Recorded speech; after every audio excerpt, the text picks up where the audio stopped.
Olá, queridos e amados irmãos, que a graça e a paz de nosso Senhor e Salvador Jesus Cristo esteja sempre com vocês.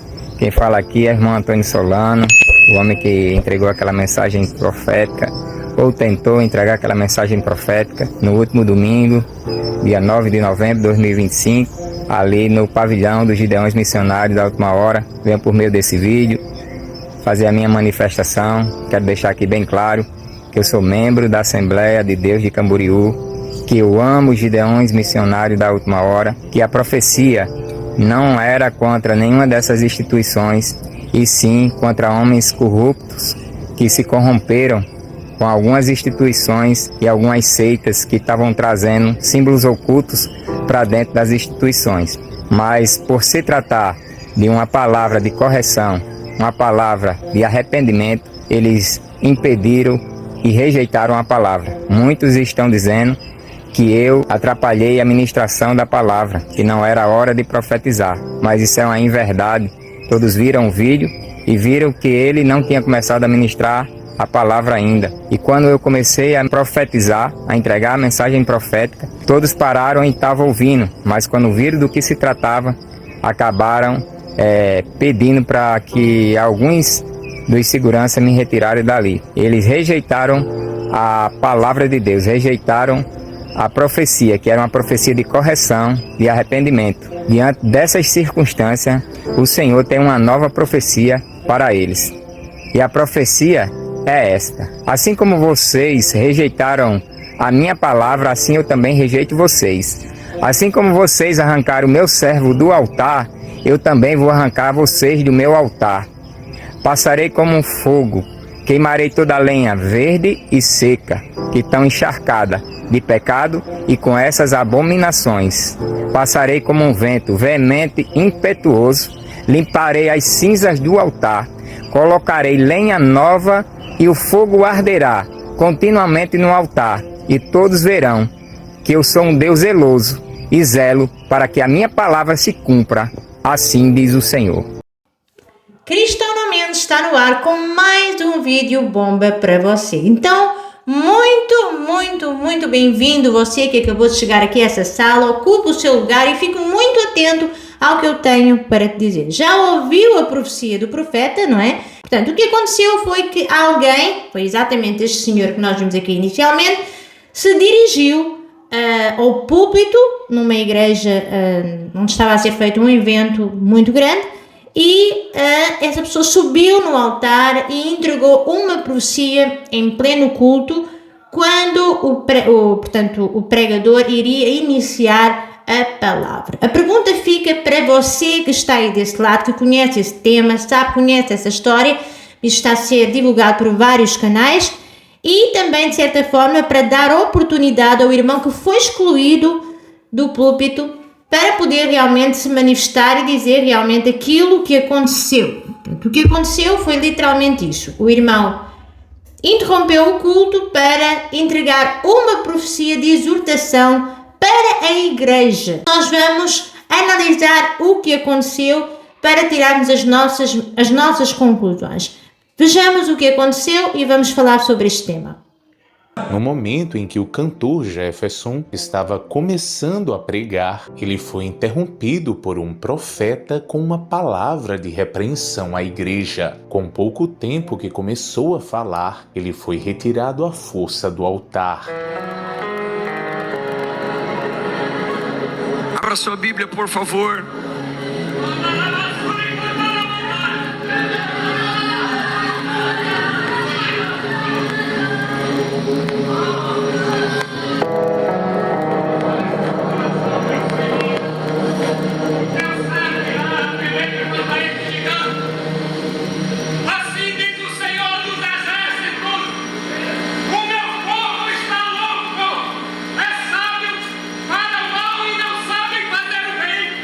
Nós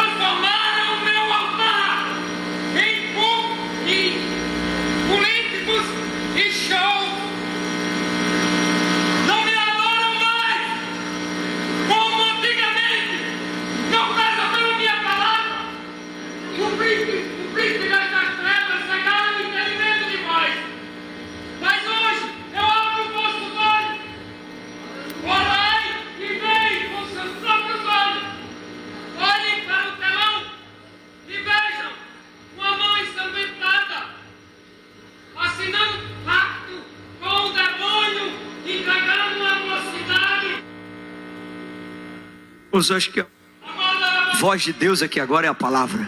Então, nós vamos ouvir a palavra. Abra sua Bíblia, por favor. Evangelho de Jesus Cristo, segundo escreveu Lucas. Como vocês puderam ver, o irmão se dirigiu para o altar e subiu, entregando uma profecia, exortando o sistema corrupto, os pastores corruptos, enfim, era uma profecia de exortação. E evidentemente, se fosse uma profecia baseado em 1 Coríntios, no capítulo 14, verso 3, vamos ler aqui muito rapidinho, por favor, porque aqui tem base bíblica, e se você quiser estudar um pouco este tema, baseado no que aconteceu aqui, você me siga no Cristão Bem Resolvido, porque eu vou falar acerca deste assunto de uma forma mais, refletindo um pouquinho mais sobre estes assuntos. Eu acho que é importante para estudarmos. É muito importante estudar a palavra de Deus, muito mais do que entregar profecias. Deus pode falar connosco de qualquer forma. Estudar a palavra de Deus é de facto muito importante. E diz assim: aquele porém que profetiza fala aos homens para o quê? Edificá-los, exortá-los e consolá-los.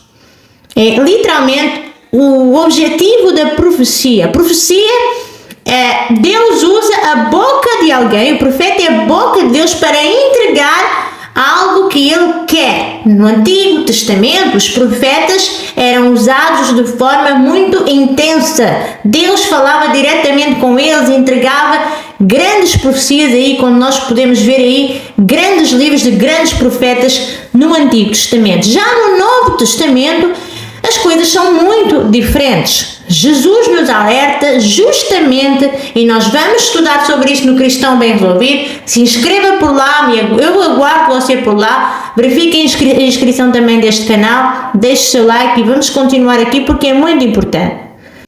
Jesus já nos alertava, ele já nos alertou sobre os falsos profetas. E ele nos manda a calcular. Então nós temos aqui uma condição diferente em relação ao Antigo Testamento.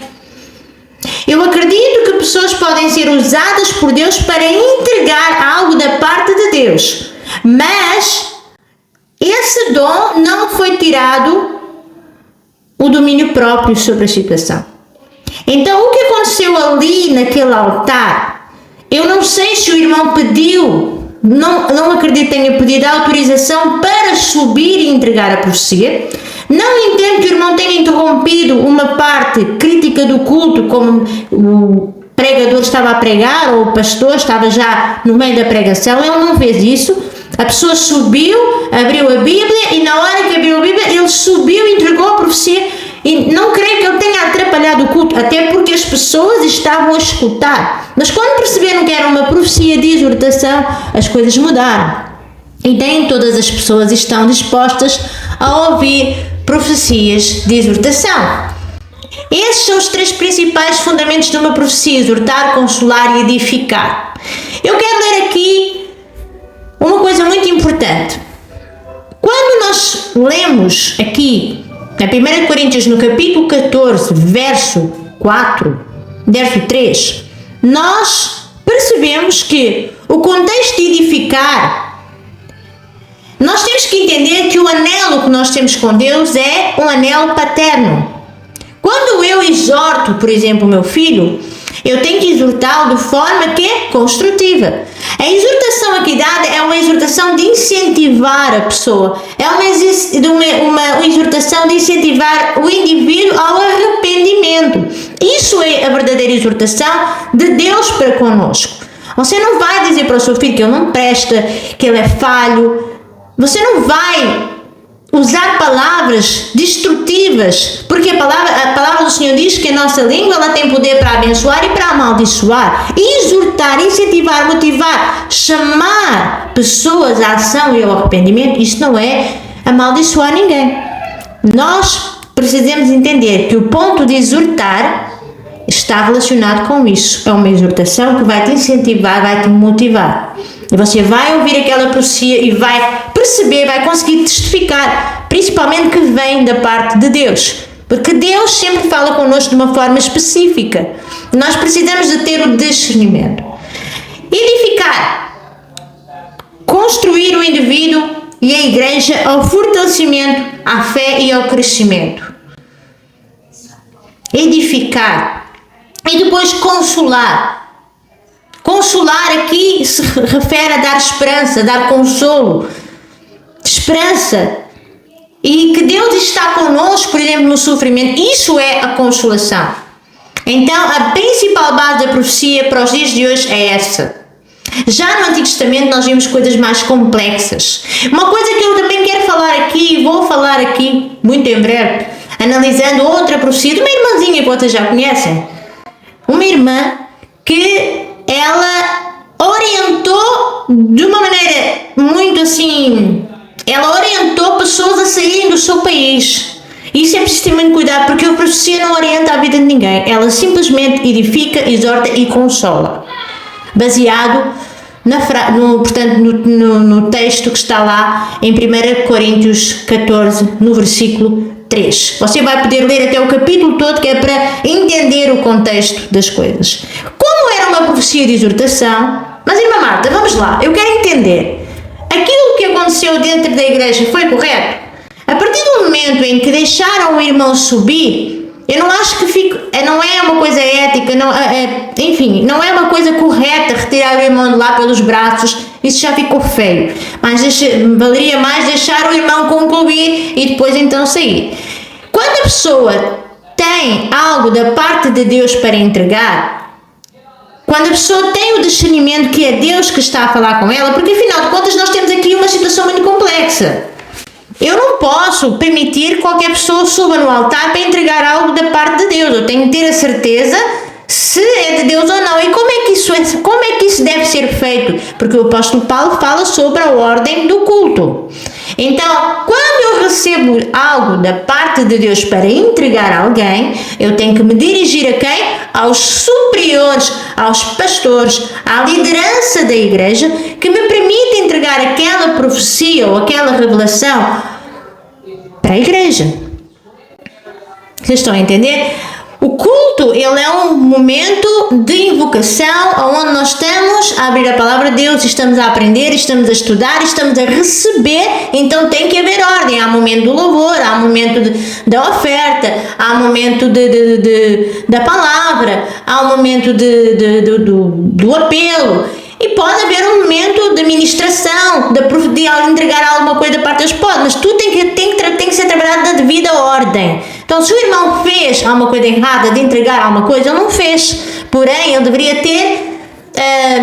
ter falado com alguém. Provavelmente, irmã Marta, mas provavelmente não iriam dar oportunidade.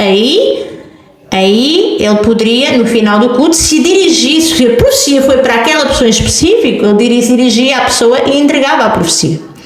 Ou então, dava às redes sociais para dar um recado, como ele deu aqui depois. Então, eu acredito que o culto ele é um lugar onde nós devemos ter reverência e ordem. Isso é bíblico, o apóstolo Paulo deixa isso muito claro. Da mesma forma que alguém se manifesta num púlpito, num altar, ou alguém se manifesta na igreja, manifesta um demónio na igreja. Aquela pessoa está a manifestar, pastor, líderes, pegam na pessoa, vai lá para o gabinete, expulsa o demónio no gabinete, não tem que estar a tirar a atenção das pessoas. O culto continua. Porque Satanás quer palco. E muitas das vezes ele até se manifesta para tirar o foco da atenção das pessoas para com a palavra. Nós temos que ter discernimento. Então, Satanás não tem palco dentro da casa de Deus. Já que o que nós estamos a ver nos dias de hoje é pessoas a fazer palco. E é pessoas mais preocupadas em ver esse palco do que ouvir a palavra de Deus. A palavra do Senhor também nos diz, não posso negar. Abra a sua Bíblia em 2 Timóteo, no capítulo 4, verso 4. Eu vou ler o 3 e o 4 para contextualizar melhor. Segunda carta a Timóteo, capítulo 4, vamos ler aqui a partir do 3, vamos ler aqui o 4. Porquanto chegará o tempo em que não suportarão o santo ensino, ao contrário, sentindo coceira nos ouvidos, reunirão mestres para si mesmos de acordo com as suas próprias vontades.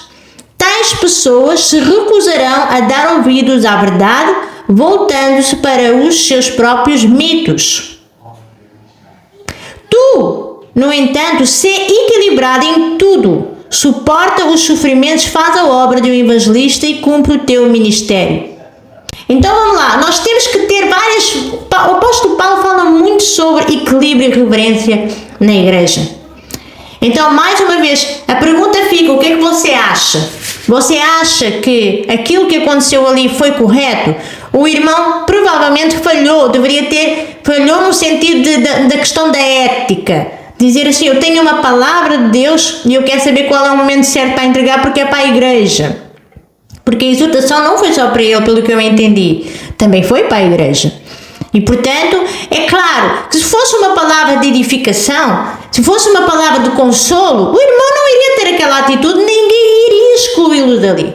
Só que era uma palavra de confronto. E como a gente vê aqui em 2 Timóteo, no capítulo 4, no versículo 2 e 4, as pessoas sentem coceira nos ouvidos e aqueles que estão entregues ao sistema, eles vão cultuar o quê?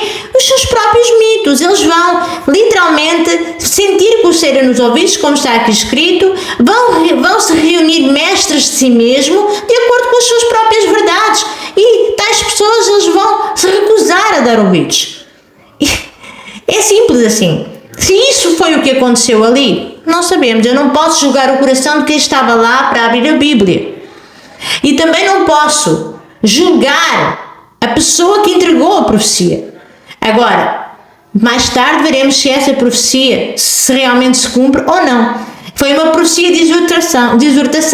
A verdade sempre virá à tona. Se esse pastor estiver errado, provavelmente, se for da parte de Deus, nós com certeza veremos a saber, porque não há nada em oculto que não venha a ser revelado. E portanto é esta a mensagem de hoje, é isso que eu quero deixar aqui para vocês. Se você quiser saber mais acerca deste assunto de forma mais pormenorizada sobre o que aconteceu aqui nessa igreja, estudar um pouco mais sobre isso, não se esqueça de se inscrever no Cristão Bem Resolvidos. Te espero, te aguardo por lá. A sala está disponível para si. Muito obrigada. Deus abençoe e até ao próximo. Cristão não mente.